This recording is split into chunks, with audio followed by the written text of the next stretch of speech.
homeschool homies, I have got something I think you are really going to love, and this is a Challenge A daily lesson plan. For those of you who have already used my Challenge B lesson plan, you know it is detailed and breaks everything down in a orderly and concise manner that's going to lighten the student's load. And my A planner, I think, is just as good. I'm just going to give you a breakdown of what we're doing here, okay? So this is what it looks like. This is from week 8 from the first semester. And so each strand is divided into a different color. And then I have a section down here at the bottom that if you want to make other things, chores, or extra schoolwork that your students can do, you are welcome to do that. I'm going to have it broken down first semester, second semester by week, so it's very clear where you're at. And if we haven't met before, hi, my name's Erica Lynn, and I'm a homeschool mom, and it is my goal to help homeschooling become easy for you too. So I'm taking all the things that I have learned and the hacks that I have discovered over the last several years, and I am helping you out today. I am putting them all into this lovely schedule. I have had 2 daughters go through Challenge A, as well as I direct Challenge B, so I kind of see what the students are getting as they come up, and I know what's going to help build a strong foundation as they continue going through these challenge years. So I just want to give you a little sneak peek inside what is in here, and then if you want to purchase this planner, you can get that in the description linked below. Some of these are simple, such as logic. Math is going to be 1 lesson a day. This math is based upon Saxon, which is the curriculum they use for the year 23-24 up through there. I understand we are switching to the math map this next year. So when that guide comes out, I will get a copy from our Challenge A director, and I will go back and adjust this as needed. So if you purchase this now, I want you to know you have lifetime access to that download link. And as I update it or make any changes, you can come back and re-download that. So if I need to adjust this, I'm not sure. I have not seen the Challenge A math map quite yet, so I do not know how they are labeling and structuring, if it'll be a daily lesson and it'll be the exact same, or if it'll need to be updated, in which case I will do that. But you can come back and download this again and you will get the updated version. So no worries about that, and always email me if you have any questions or problems. So what I really think, where I really think some of the gold in this schedule lies is, number 1, during Latin, okay?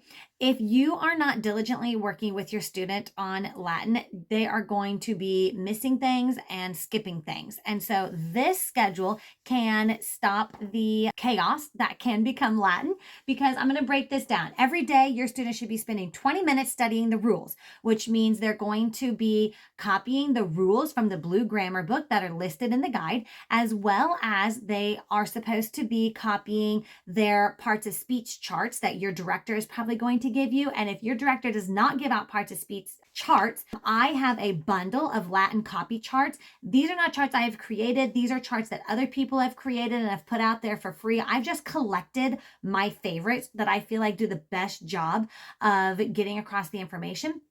And I have made those into a free bundle, and that is linked. All of this is in my Classful account, so on that website. So when you go and purchase this schedule, you can also download that group of Latin charts, and those charts will be sufficient for your child to use in A, B, and 1. So each day I will have broken down on here which days the rules should be copied, because those rules actually apply to the lessons they're going to be learning. So I've broken those down like, hey, this rule applies to this exercise in this lesson, so let's copy it on the same day so it's fresh in your mind. And then you're also going to copy a certain chart each day. So I've got the chart on here for you to copy. The second 20 minutes is going to be flashcards and memorizing vocabulary, okay? So you're making your vocabulary cards, and I put the page number of each list of vocabulary that you should be making into cards each day. And then if you make all those cards and you have some extra time in your 20 minutes, work on flipping through those and memorizing those cards. You can also use Quizlet. There's some great Latin vocab lists in there. The third section is your exercises. And so 20 minutes a day, you're supposed to be practicing your exercises. So I have broken down the lesson title like this here on week 8 is Lesson 4, Sub Lesson 2. Okay, so you're going to read the instructions for lesson 4, sub lesson 2, and then you're going to do exercises 65, 66, and 67. Then the next day, we're still learning on the same lesson, and you're going to continue with exercises 68 and 69. This I have broken down so that you have about the same amount of work each day, because some of these exercises are very long and some exercises are very short. And it can just take a lot of time to weed through how much Latin you should be getting through each day. So I have broken this down so that each day's workload should be about the same, as much as we can. We've got research in Challenge A. Your research papers are going to feel very much just like an informative essentials paper. So I've broken this down. You find your sources, you write your paper, you add your dress ups, you edit your paper, do your bibliography, and then practice your presentation and do a sketch. I've broken that down each day. Reasoning is your analogies. This is very easy because this is a CC written curriculum. So they're going to have it laid out in a 4-day cycle. So it's beautiful. Exposition, LTW, there's a lot to keep track of. So mamas, I really recommend you get in there and actually read the teacher's guide. This guide builds on itself. Just like your dress ups in essentials, you add one dress up, and then even if we don't talk about it again, you continue putting that dress up in every paper after that. Same in LTW. It's a 3-week cycle. The first week is your invention week, where you're going to brainstorm about your topic. That week, you're going to be doing different worksheets for the 5 common topics of invention. And each essay is going to focus on one. But remember, once you cover that invention topic, you're supposed to keep that and put it in every essay, therefore moving forward.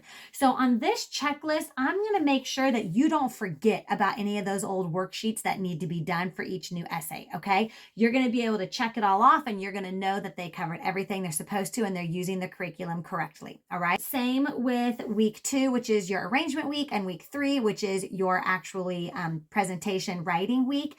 And there's different elements you're adding each new essay. And so they're all going to be right in here listed out. You never have to worry about forgetting those. Okay, finally, another section of gold here is your debate strand, where you are going to be learning how to draw the whole world. And FYI, when you get to the end of the year and your student is doing kind of their final exam and drawing that whole world from scratch, I totally recommend that you set up a camera and videotape them drawing that for that hour or 2 hours, however long it takes, using the time warp kind of video thing. And I'm going to post a video here. My daughter did this so you can see it. For debate, there's a lack of instruction in the guide. They just say memorize this continent. And honestly, you can memorize it any way you want to. So that's great. The power's in your hand, teachers. What I have come through and done is I'm making a little checklist to try to help them memorize. Now, are they going to automatically get all of this memorized just by checking all these off? No. This strand is one of those strands where it's going to have to be individualized. And what I told my students is, in order to memorize how to draw this and how to label everything, you're going to have to really concentrate. You're going to have to think and concentrate and focus and try to get these things memorized. It's not going to come easily. It's too much information in too short of a time period. So you're not just going to pick it up gradually. So what I have done is each week they are focusing on a specific continent. I have them trace that continent every single day. In addition to that, they're reviewing old continents. So I have them tracing the old continents that they've already memorized once a week. In addition to that, they are learning geography vocab words. So I break those down daily. As well, they are learning about the continents and geography itself. The book, that geography book you all have, is wonderful. Read some of that information in there. Honestly, it's a great coffee table book. And so I have reminders in here. That's one of the things that gets forgotten, is going in there and reading some of those materials about each continent, because they leave it up to you what you want to read. So I would just tell my student, go to, like this says, read about South America. I would say, turn to the section about South America, pick one article or one picture that looks interesting and read about it. It doesn't have to be anything hard, but make sure you're reading something so you're diving into that culture just a little bit. Then I use a sheet protector method. Instead of drawing each continent on a piece of paper with a pencil, I have them, for speed and ease of purposes, I have them trace a detailed drawing day 1, and then we make a couple of photocopies of it. One photocopy is just the outline, and we put that in a slicky sheet. The second photocopy, I have them then go back and write in all the country names and label any of the geography in there that they're going to memorize. And then we put that on the back side of the slicky. Now they can use a dry erase marker to trace, and for some reason it just makes it a little bit more fun. They get to pick a color, color, we use the ultra fine dry erase markers, and they can trace that every day. And then as we get towards the end of the 2-week cycle to have it memorized, I do have them transition from tracing to drawing from memory. And so some of these days are going to say trace and label your continent. Some of these days are going to say draw and label. And that means get out your own sheet of paper, draw it yourself so that you are doing it without any guideline.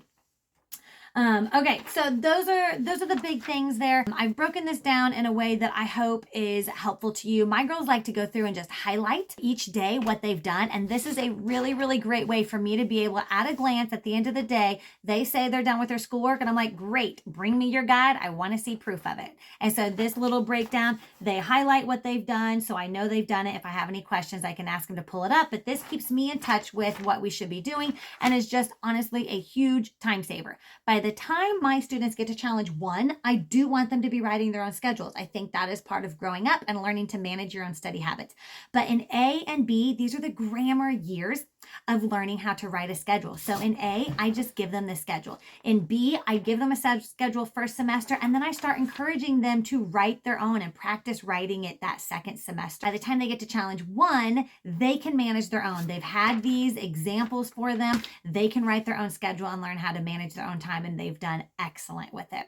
So check it out. The link in the description for those Latin charts and for this daily schedule. I've got some other resources there you can check out as well. But I hope this is a blessing to you. And I just thought, I've saved all of these lesson plans I hand wrote for my kids. I might as well make them available to other people. And so that is where this has come from, is from the actual notes that I made for my kids starting as they went through. I hope you all have a blessed day. Bye-bye.